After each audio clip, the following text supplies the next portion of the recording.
Hello everyone, and welcome to today's SANS webcast. Practical Open Source Intelligence.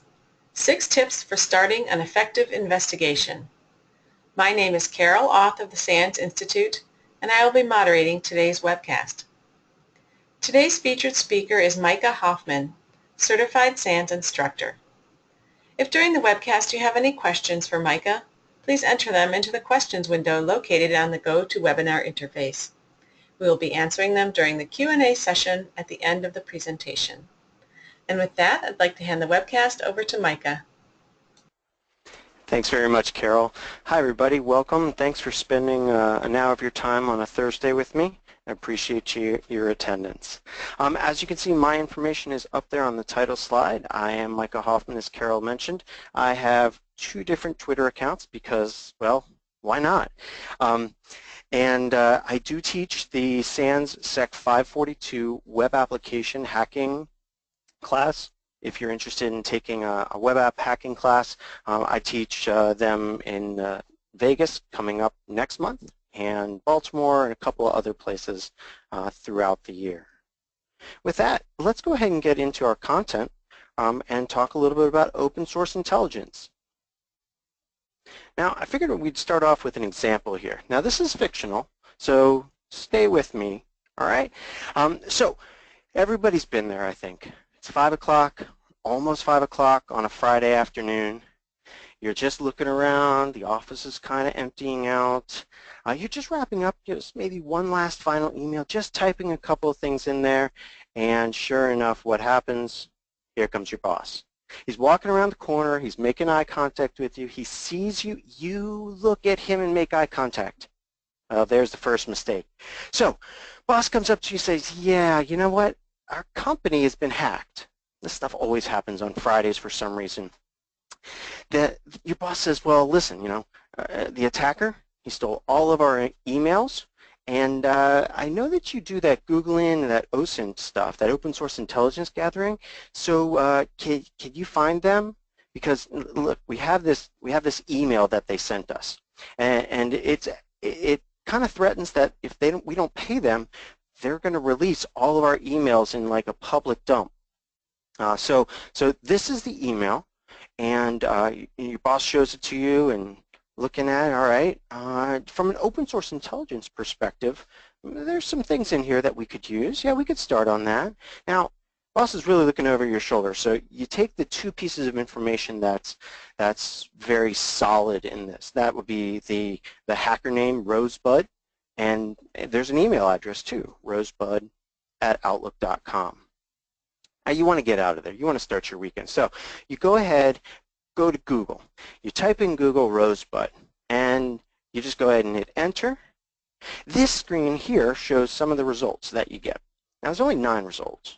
Most of them are for like a meetup or a SANS webcast or something like that, earning CPE credits. I don't see anything there about a real hacker or anything like that. So next steps. Well, why don't we try like some of the social media sites? Now, for professionals, LinkedIn is usually a good place to go.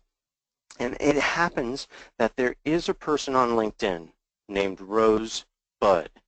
Coincidence? Maybe. Let's go ahead and take a look at her profile. We see that she's from Ontario, Canada. She went to the Royal Hacker Academy. Okay, maybe this is our person. Information Security Liberator at eCorp. Yeah, I'd say, oh, a master's in hacking written in LeetSpeak. Yeah, I think this is our target. This is probably not going to be good. And it's just at that point that your boss picks up his BlackBerry and he's like, hey, I just got another email. And it's from Rosebud. She says, you just couldn't help yourself, could you? I warned you not to try to find me. Well, she dumped all of the emails, all of our private company emails, to that Google short link. Darn.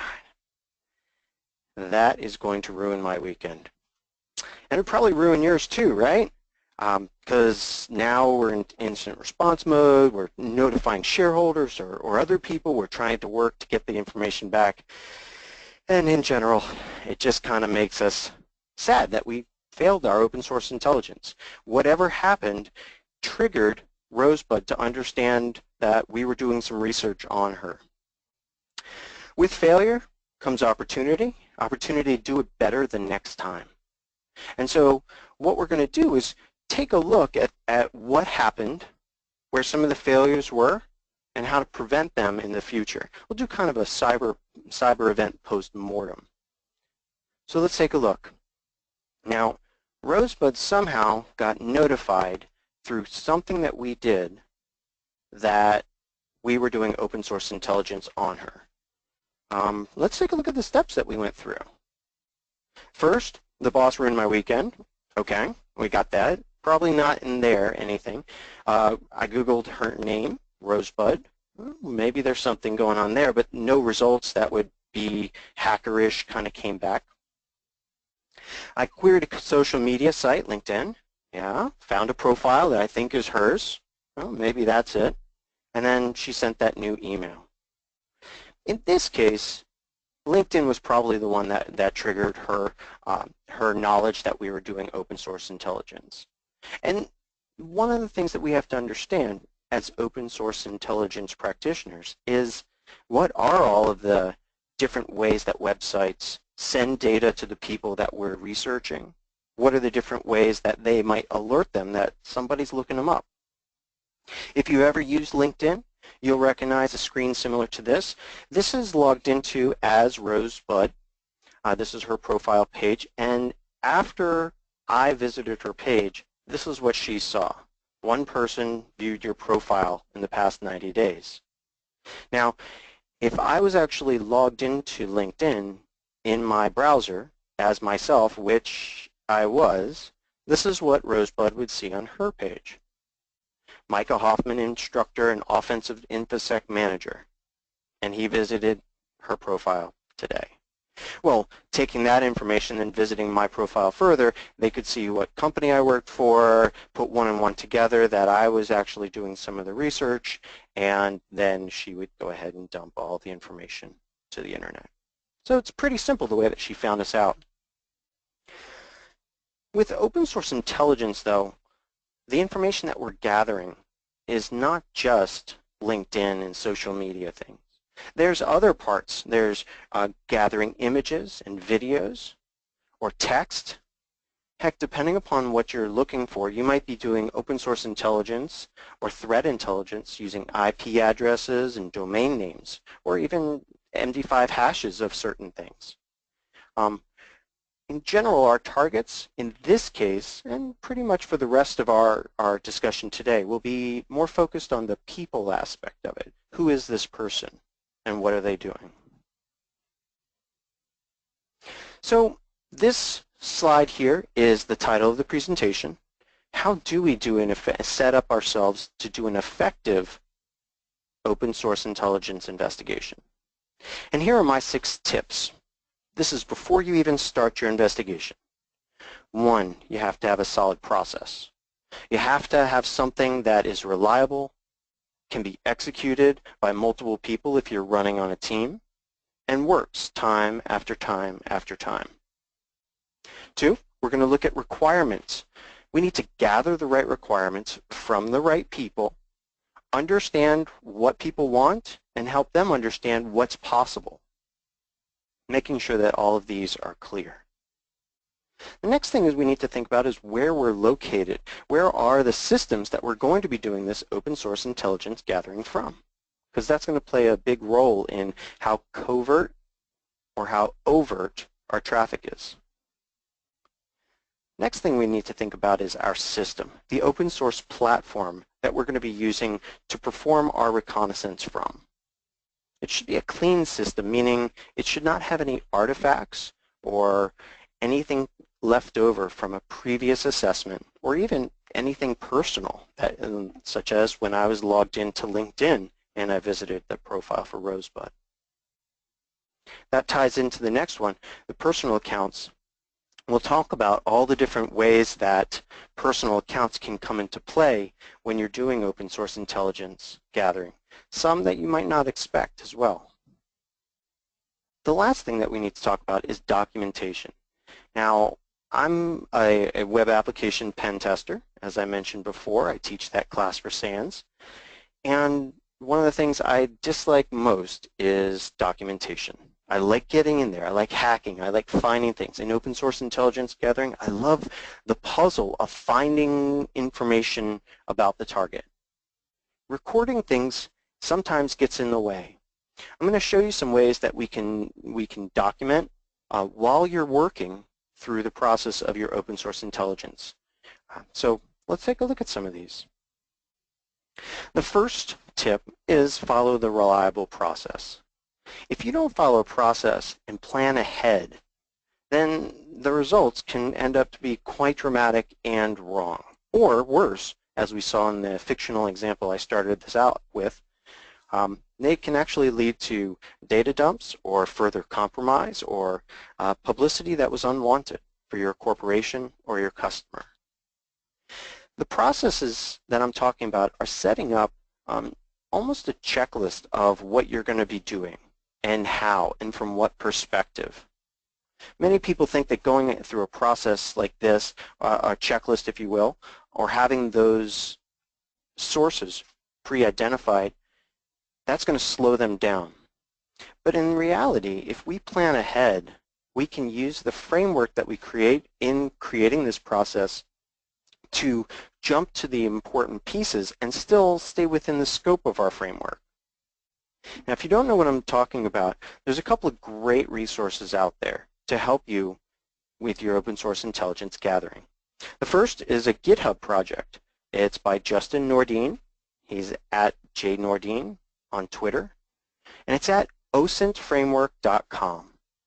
Now, I was just able to capture a little bit of it here for the slide. I highly, highly suggest that you go there. Even if you're an experienced open source intelligence analyst, this site that Justin curates and, as I mentioned, is open source, so anybody can add content to it.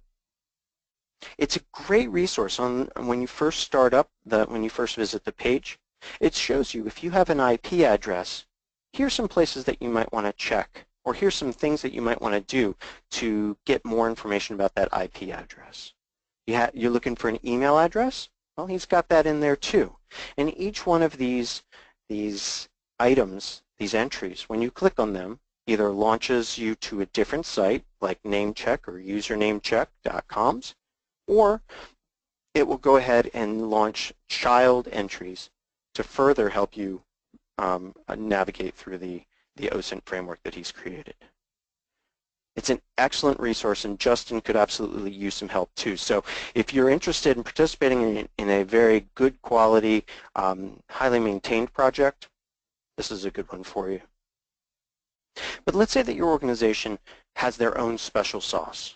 They have their own way of doing things. Maybe you're inside of an organization that has your own tools or Python scripts or other sites that you can visit because your company has paid for a specific API key or you have login credentials to some secret database. That's okay. You can use something like a mind map. Mind maps are free products, and I'm a very big proponent of them. I like xmind.net's mind map software. It comes in a free version and a pro version. And what I've done is I've created essentially a mind map, like we see here, a piece of it. And it is just a template for what information I need to collect when I'm doing an open source intelligence assessment. This sets the framework for what I'm going to be collecting, and I can always add things to this or break it out. For instance, you see in the middle of the screenshot on the right, bio emails. It might be that there's work emails and personal emails and old ones and new ones. I can keep extending the mind map in a visual fashion with different sub-entries there. So this helps me organize the information. I can flag certain branches. I can collapse branches that are not useful to me. And like I said, I can predefine what I'm looking for. I can put notes in here about different places to visit, etc. And this can help you create that process. So create a process. It can be just in a Word doc. That's absolutely fine. Or a text document, but create something. The next thing we need to do is something that, as a consultant, we always focus on. And that is understanding, first off, who your customer is and what their goal is. What are they looking to get out? This is requirements gathering. For open source intelligence, it's very important that we are sure what our customer wants and understand if it's something that's within the possibility, within the realm of possibility. For instance, we need to know who our customer is. In the example that I gave earlier, my customer was my boss. That was pretty easy. They should be the ones telling you what they want. Now, in the example that we used earlier, it was, I want you to find the attacker. Okay, that's pretty amorphous. Are we looking for a geographic location, an IP address where their traffic's coming from? Should we have been tracing the mail headers in that Gmail email? The requirements sometimes that we get from our customers are more general than sometimes what we need. So clarify them. Ask for those clarifications before you start doing the assessment. And many times you'll need to lead them. What is your goal? Oh, you want to find out who this person is, tie Rosebud to an actual John or Jane Doe person and an address so that the police can come and pick them up or something like that. Okay, it can work with that. One of the other important things to figure out is, do your customers have restrictions on what they're going to allow you to do? If you're doing open source intelligence for a government agency, there are certain laws and restrictions that will come into play. If you're doing it for a financial agency or a financial organization or company, again, you'll have certain restrictions of what you can and can't do. Make sure you understand these restrictions before you start your assessment. What are you looking for also? So within the realm of the internet, there is a lot of information out there. Like I said earlier, if we're looking for an IP address or if we're looking for anything in Rosebud's emails from earlier that we can use to trace her back to a certain network or certain country of origin, that's something that we need to know beforehand because we're going to use different tactics many times. Are we going to be able to dive into SOCMENT? This is social media intelligence. Are you allowed to log into Facebook or Twitter or some of the other services out there and see what Rosebud or whatever your target is doing? Or is it going to be limited to more open source things that are purely in the public domain? Next part about getting your requirements is I usually ask my customer, what question do you want answered? What is the thing that you're looking for? As I mentioned, in this case, it's probably I want to find this person because I want to have the police pick her up before she does dumps all of our data to the internet. Okay.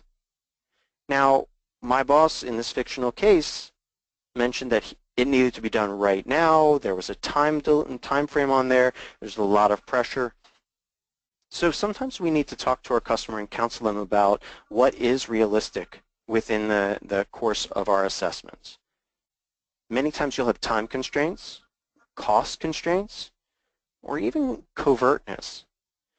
As we search things faster and more rapidly, sometimes we lose some of that covertness. And if covertness is very important for the organization that you're working for, you might need to counsel them that, well, we can't get all this information that you want within an hour, but give us a couple of days and we can do it. And have your customer decide, well, I'd rather have it sooner rather than covertly. And lastly, as I've already touched on, what are your customers' goals? What are their overarching goals? Ask them.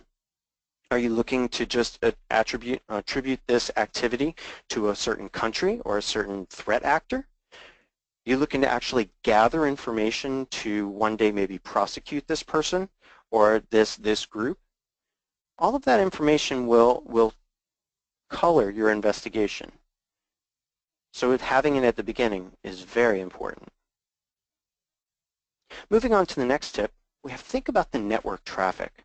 A lot of people don't think about this, and I find it interesting.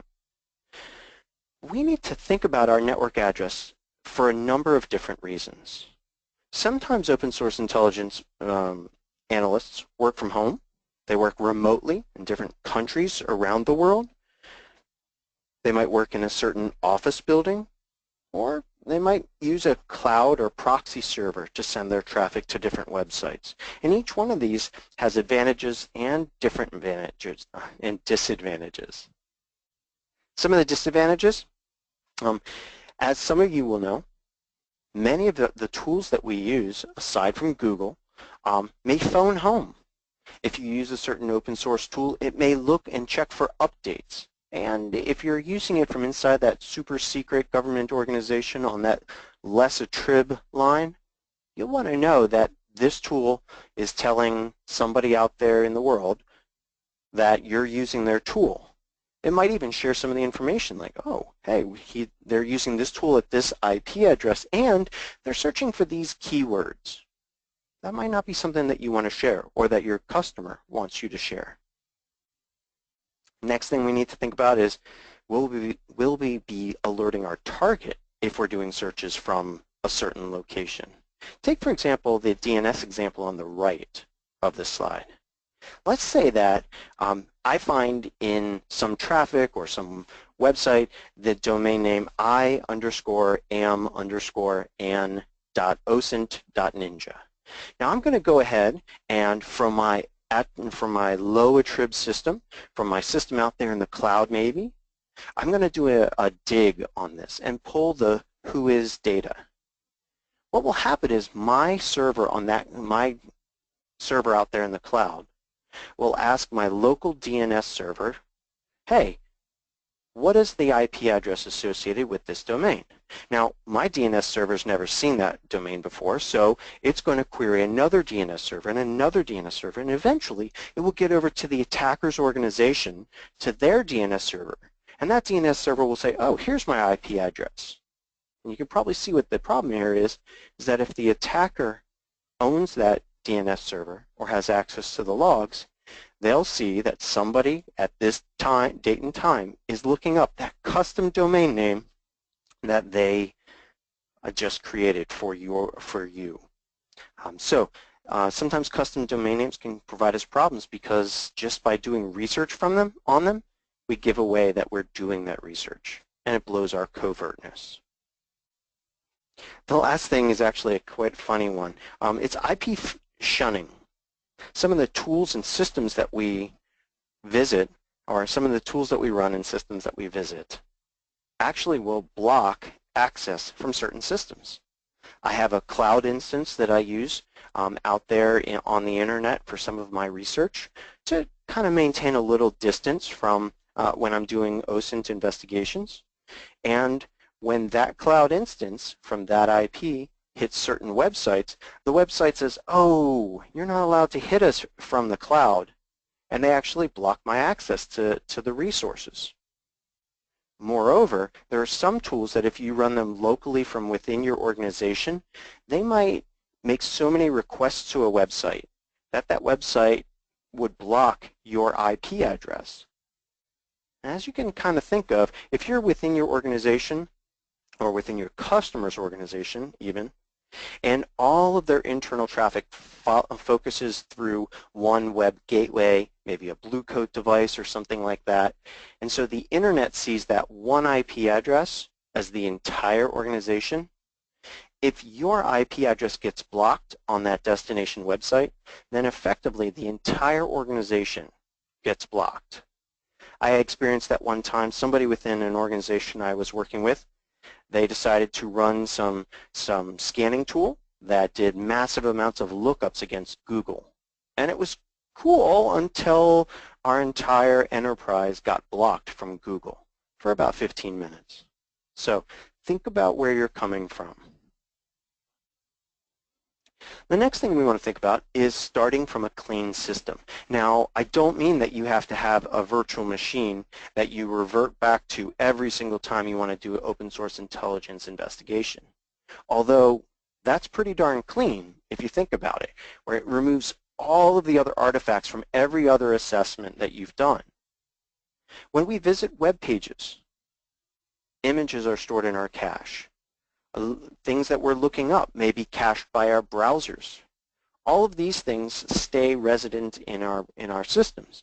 And depending on if you're doing open source intelligence across different customers, you'll want to remove that because you don't want to cross-contaminate one customer's information with another's, especially if you're doing this for litigation purposes or to support some type of legal entity, or you think that that whatever open source intelligence you're collecting may ultimately be used in a court of law.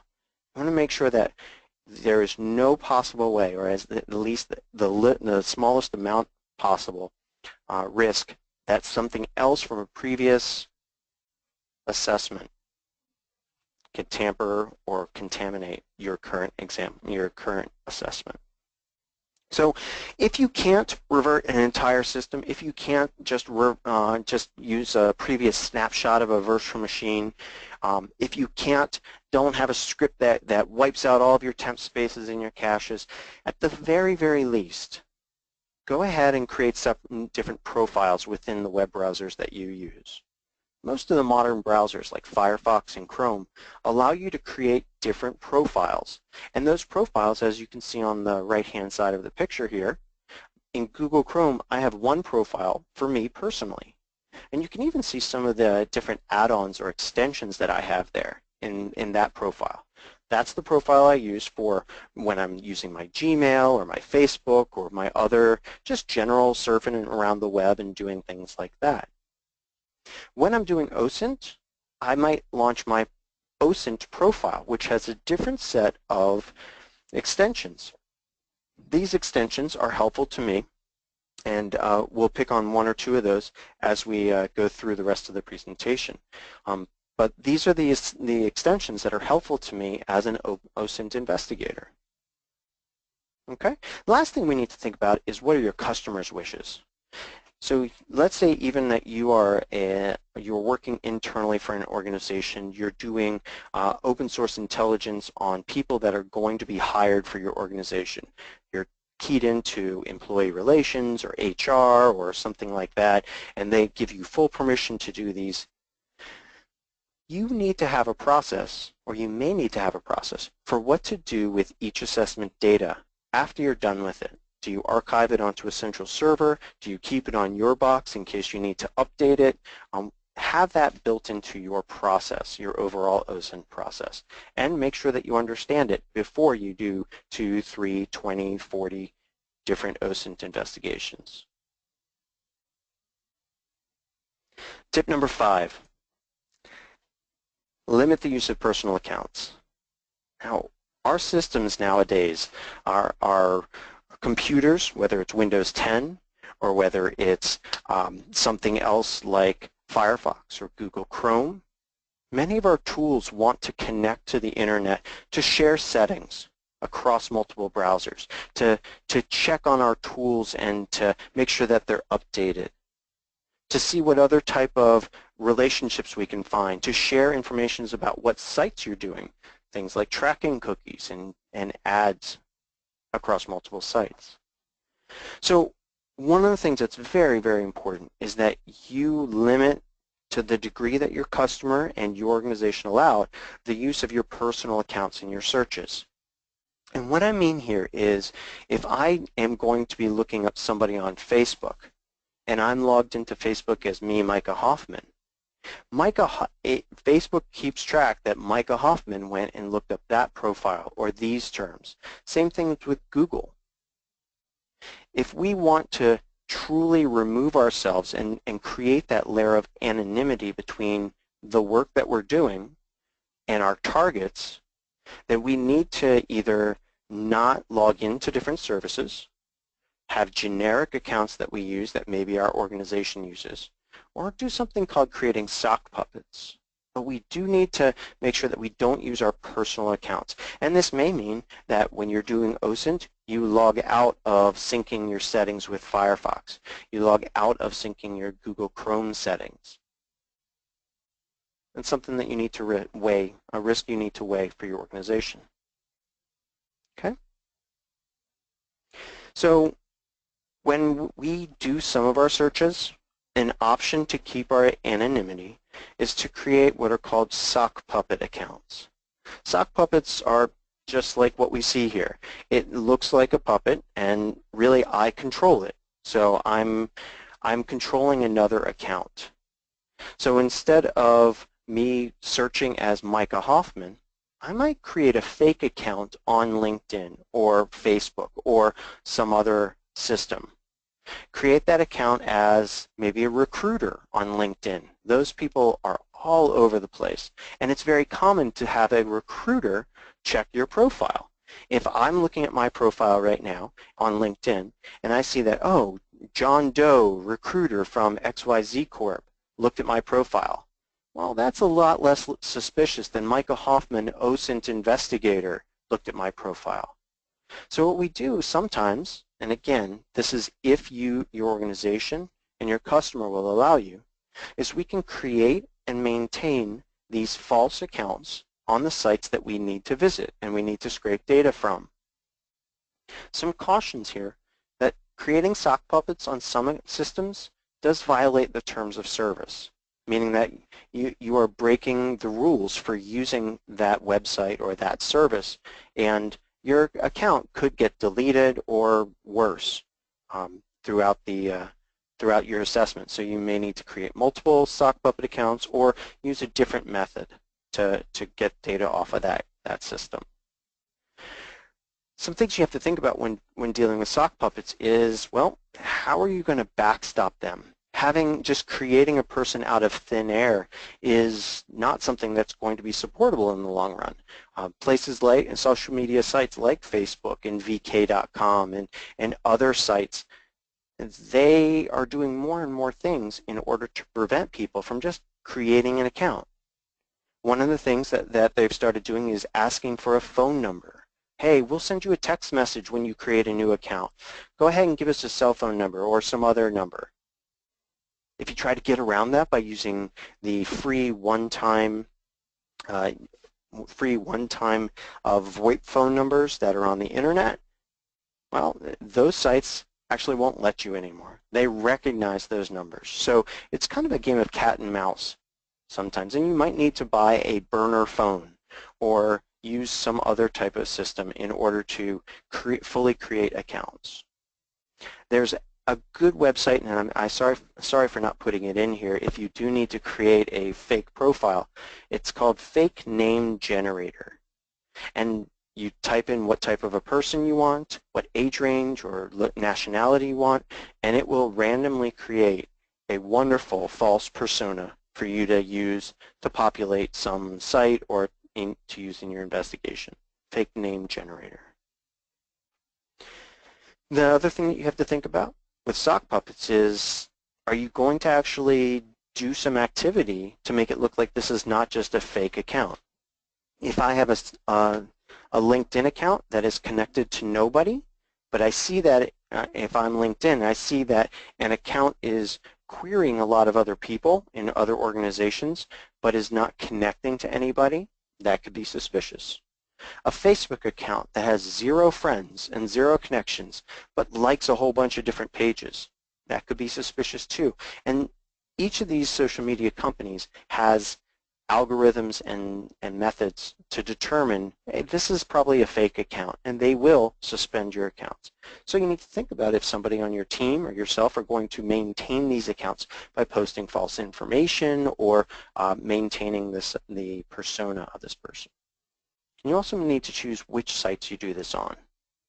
Maintaining a sock puppets across many sites is a very big administrative burden, but it might be something that you need to do in order to perform your assessments. As I mentioned, when in the initial assessment, in the initial example here, did my Googling of Rosebud, that information went to Google because I was logged into my Google account at that time. My Google search shows that I searched for Rosebud. Now that's not such a big deal, right? It's just a keyword, nothing wrong with it.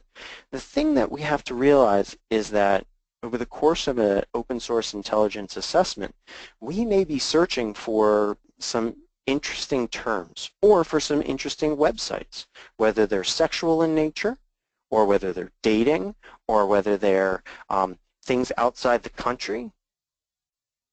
All of these things will be collected, aggregated, analyzed, and then you will start getting suggestions to buy different things from different websites.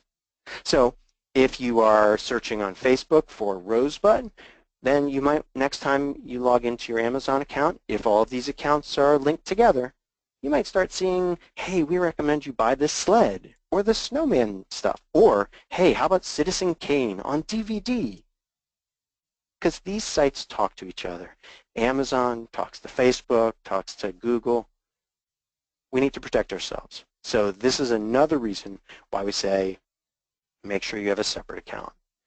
The other thing is embarrassment. And I don't say this lightly. I was doing some open source intelligence early on in my career, and I was just using my accounts and Googling and everything, and I happened to be doing some research on some YouTube videos that one of my targets was posting.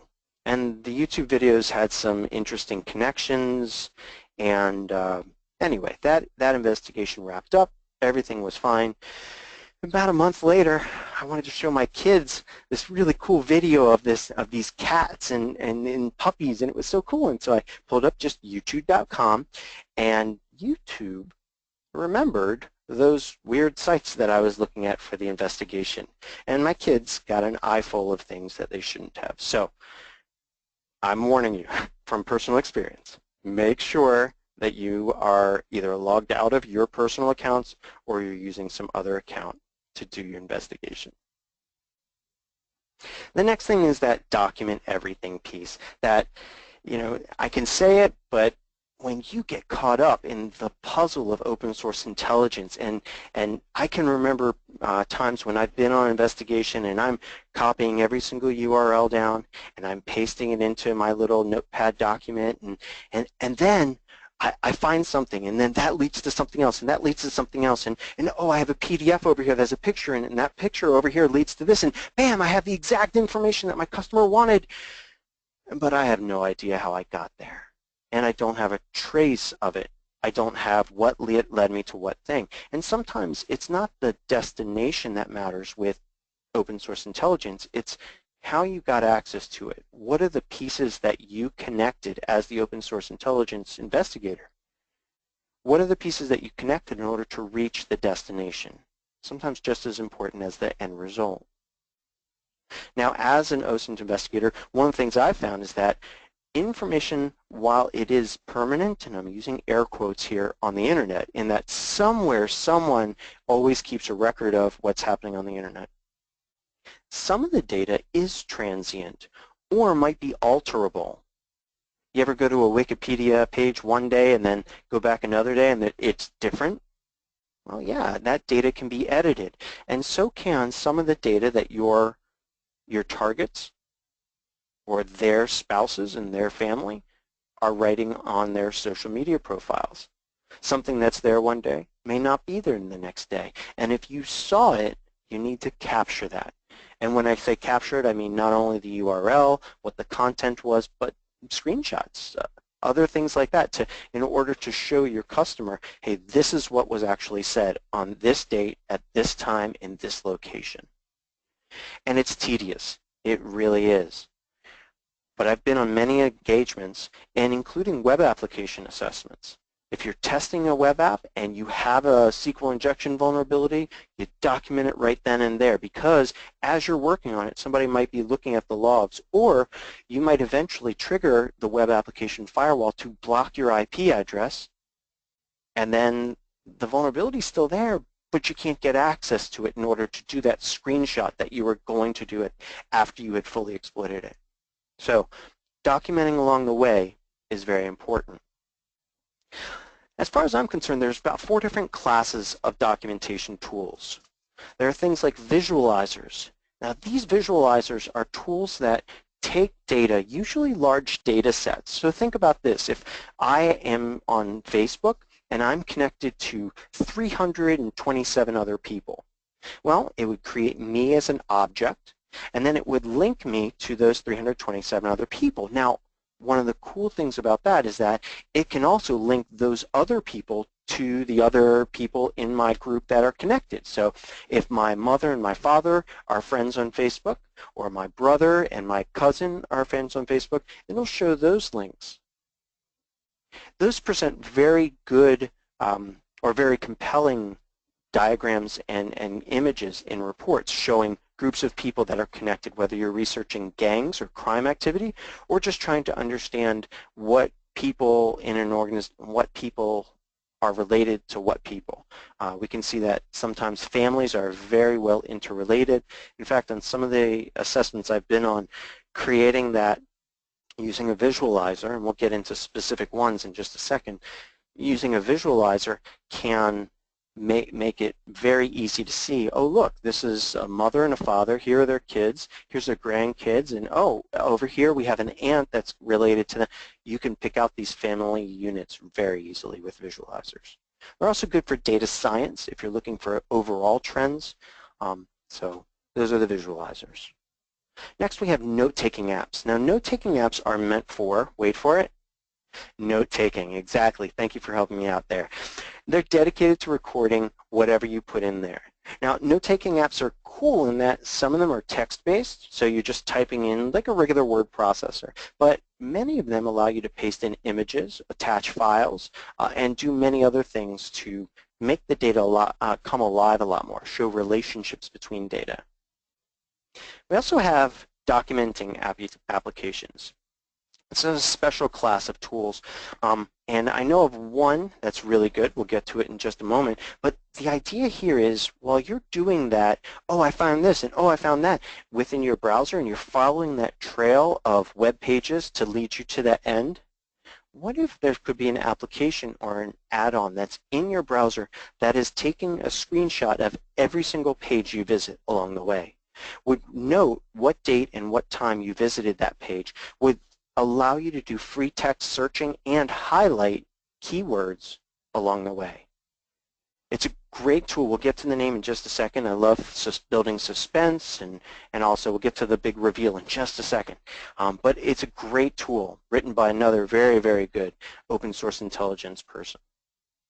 And lastly, we have your plain Jane word processors, text editors, things like Notepad++ and other things. These are good for collecting data because you can do outlines, you can draw things in them. They're also good for reports if you need to take something from a visualizer, take a picture of that visualizer, and then put your notes. What does the analysis of all this data really mean? Obviously, word processors are something that we use for that. So the big reveal. These are some of the tools that we can use to do our work. Visualizers, we have different levels, essentially by price, or mainly by price. We have Maltego and Casefile. Casefile is the only free tool in this category that I've noted here. That will go ahead, these are made by a company called Paterva, but you can just Google or DuckDuckGo, Maltego, or Casefile. Analyst Notebook. Many people in the intelligence world will know about IBM's product. And then Tableau, which is a very, very powerful, powerful tool for data science, data analysis, and visualizing different data points together. Note-taking apps, no surprises here. Evernote, very, very big. OneNote, made by Microsoft, and Mind Maps. One of the ones that I use is on the xmind.net website. These tools are very good at combining those different types of media together and connecting to other applications. Many of them are cross-platform, so for mind maps are Java-based, so you can go ahead and use it on your Mac, then take that data file and use it on a Kali Linux system, then take that data file and use it on a Windows system. It's very much cross-platform. Justin Seitz, and I apologize if his name is pronounced a little differently, but Justin has created this wonderful tool. It's about $75 US or $99 Canadian. It's called Hunchly, and that's actually the URL to it as well. For that amount of money, it's you can go ahead and insert it into your Google Chrome browser, and it will record everything that you do, which is just amazing. You can export it. He's very responsive to feature requests, and he's constantly improving the tool. So take a look at hunch.ly. And of course, in the word processor category, we have our plain Jane Microsoft Word, OpenOffice tools, LibreOffice, Notepad++, Sublime, Notepad, whatever you like there. So let's go back through this. Let's recap what I've been talking about. The 6 steps. 1, have a process. It doesn't matter how complicated it is or how simple your process is. Have something and follow it every time. After an investigation, take your process and alter it. Hey, this didn't work, or ooh, this only works if we have this type of data. Whatever. Alter it, build your process. Make sure that you follow it and the other people on your team are following it too. 2, gather requirements. Ensure that you understand them and that your customer is also clear on what you can and cannot do. 3, think about where you're sending traffic from. Are you hitting something from your home, from your office, from your customer site, from the cloud? Each of these has their different pluses and minuses. Your system should be clean. That's number 4. And remember, you can create a virtual machine, do all your testing in that, and then revert it to a snapshot where it was clean. That works out very, very well many times. Or just make sure that you're in the right profile when you're doing your assessments. Number 5, make sure that you're not using your personal accounts as much as possible. And I say as much as possible because within your organization, within your customer, different levels of person, you're going to be able to do this in different amounts, and it really depends upon if your customer allows you to use sock puppet accounts or violate those terms of service, etc. And then 6, document, document, document. Write it down before it leaves the internet or gets changed, and make sure you understand where everything came from and where your customer can go to validate and verify what you've done. That's my presentation. And I would love to open up the line for any questions that you have. Oh, I did want to mention a couple of things. I'm sorry. So open source intelligence gathering, open source investigation, this kind of content is excellent if you're going to be doing some social engineering or penetration testing. And SANS has a great 2-day course, Sec 567. And that's a social engineering course that's taught many times during the year. In fact, I'll be attending the one in Vegas next month. So make sure that if you're interested in social engineering, the 2-day 567 class. Also, the slide here shows the Security Leadership Summit and Training in 2016 in Texas. If you're interested or if you're thinking about going there, there's going to be some really cool things going on. One is a Ones to Watch Award, which recognizes manager submissions on their employees that are really up-and-comers within information security. And there's also a cool networking event where speakers and attendees will go out on the town and do some fun things together. So that is all of my content. Carol, how about if we open up for questions? All right. Thanks for that great presentation, Micah. We have some questions ready for the Q&A. However, if anyone has a question for Micah, please enter it into the questions window now. Our first question came in about a half an hour ago, and he apologizes. He said he had to step away for a second. Sorry if you've covered this. What about trade-offs between time and depth of information or accuracy of that information? That's an excellent question, and that's something that's going to be on a case-by-case basis. You bring up several different points there about, one, we can get fast information, but we may not be able to corroborate it or ensure that it's as truthful as we might want. Some customers want all of the information so that they can do the analysis, and they just want it fast. If fast is the main thing, then yeah, I'll give them all of the raw data with as much analysis as I can.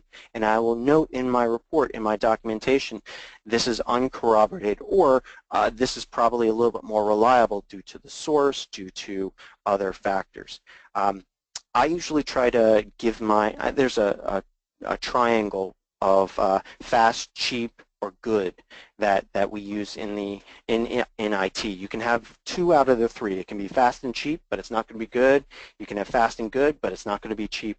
So I try to focus my customers on, I can give it to you fast, but it may not be as reliable. I can give you reliable, but it's not going to be fast, and just kind of counsel them. Okay, thank you.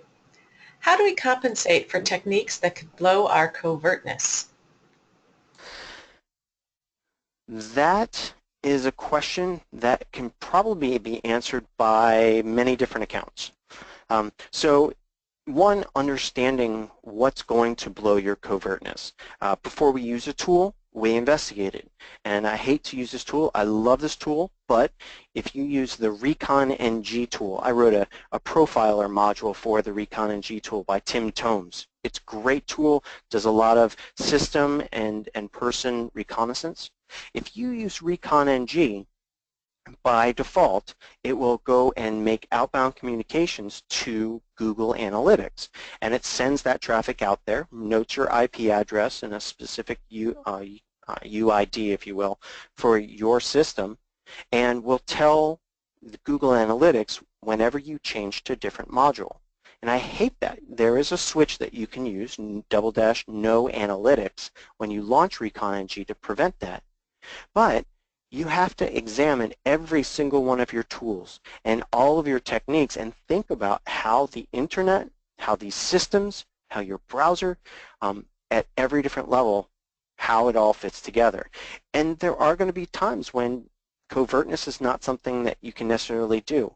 In those cases, what you can do is overwhelm it with a whole bunch of different requests. So if I have a specific domain name that is going to be something that I need to research, instead of me requesting it from my one server, I might have 20 or 30 or 50 servers request information about that, or different IPs. You can spin up Amazon EC2 instances or some other cloud instances very quickly.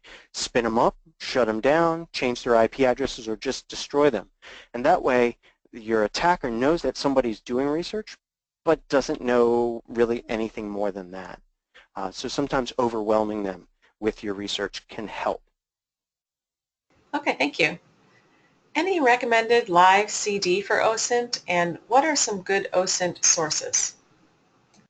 So live CD, I do not know of one. I know that for defer people, there's a couple of them. For red teaming and penetration testing, there's a number of them. But for OSINT itself, I do not know of any. You can absolutely take one of these other types of live CDs like Kali Linux or Pen2 and enable or disable the tools that you want, create custom profiles, and then snapshot it and call that your open CD, your live CD. But yeah, I don't know out of the box. That's a great idea for an open source project if you're looking for one. We have an attendee who gave a suggestion. It says, okay. Mike Bazell has an OSINT live CD on his web page. There you go. And that's intelligencetechniques.com. Is that right? I'm not sure. Maybe yeah. An attendee can verify that for us. Ah, yes, okay. He says. That is correct. Yes. Cool. Thank you for adding that. Oh, and then for tools, I really suggest OSINT framework as a good place, and Mike Bazell. He has Intel techniques. The neat thing about Bazell's site is that he not only has the links to tools, but he also has some custom search engines for Facebook using the graph search and other social media sites. So if you are interested in diving deeper into Facebook querying, but don't have the time to learn graph search, you can use the web forms on his site. Now, keep in mind that you're going to be submitting information to his server, which may be recording it. We don't know, but it is an alternative if you need something fast. Okay, thank you. How can you make sure the OSINT you find is real, not fabricated? That's actually a tough question. What I try to do is I try to look for corroborating data from good sources. And good sources are things that, okay, there's two main types of data out there on the internet. There's types of data about us that we have no control, and then there's types of information that we can change, modify, add, delete. Stuff that is out of our control are things like real estate listings, tax records, court records, government records, business records. Those things are usually posted by third parties about us. In fact, some of that extends into religious organizations and running clubs. How many of you go to religious organizations that maybe send out or post on their website a PDF of all of the cool things happening in your mosque or church or temple that week? And oh, they mentioned John had a baby and the baby's name is Rebecca, and Rebecca and her mom are resting well. This type of information is very, very helpful to us, third-party information. And that's what I try to do. If I have the time, I will get the information from one source, then try to see if I can vet that by pivoting on the information, making searches on that information, and looking for those more reliable government or third-party sources. Okay, thank you. We've had several attendees compliment you on your webcast. This person says, thank you, good presentation, highlighting the steps. Question, do you have mind map and or other templates that you could share? I knew that was going to be a question. I started to share out my mind map, and it hit my blog. Or look at my Twitter account. My blog is osint.ninja or webbreacher.com. They both go to the same place.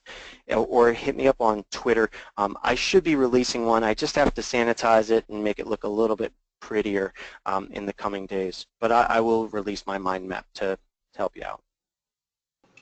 Okay, thank you. Would Google hacking be considered a viable form of OSINT? Sure, absolutely. Google hacking is the process of using known search terms to discover less common information on the internet. In fact, many times we can use other applications, other systems other than Google to find similar data. Sites like Shodan and Census, CENSIS. Those have system information that is really, really good and detailed and actionable. But yeah, Google hacking, depending upon what you're looking for, if you have specific information that you want webcams within your target's website or from a certain IP, all of that can absolutely be found on, or you can try to find it using Google hacking. Thank you. This question goes back about a half an hour, so I'm not sure exactly what he's referencing, but he says, therefore, even if I use TOR to research that custom domain, isn't the fact I'm looking going to tip my hand, unless I grab a ton of distributed systems all working in parallel? Yeah, and actually that's really neat that the person thought that through, because that's the exact same answer that I gave. Using Tor, or the Onion router, is a distributed system for you essentially, it's like going in a geographical warp. I enter the Tor network from here in my house in Maryland, and my web traffic might come out in Poland or Australia or some other place. So even though I might be doing my searches from a different country and not giving away that I'm in Maryland, if it's a custom domain or a very unique name like Rosebud, those types of searches, just the fact that somebody somewhere in the world is looking up this very unique hash or name or IP or domain, that can tip your hand. They might not know that it's you in Maryland or you in wherever you are or at your organization, but they'll know that's somebody. And if I only use Rosebud when I'm hacking your company, and I use Citizen Kane as my hacker name when I hack somebody else, if I find somebody looking up the profile page for Citizen Kane, I'll know that somebody at that customer probably is looking me up. Okay, thank you. I think we have time for one more question. Would Windows Problem Steps Recorder work for documenting?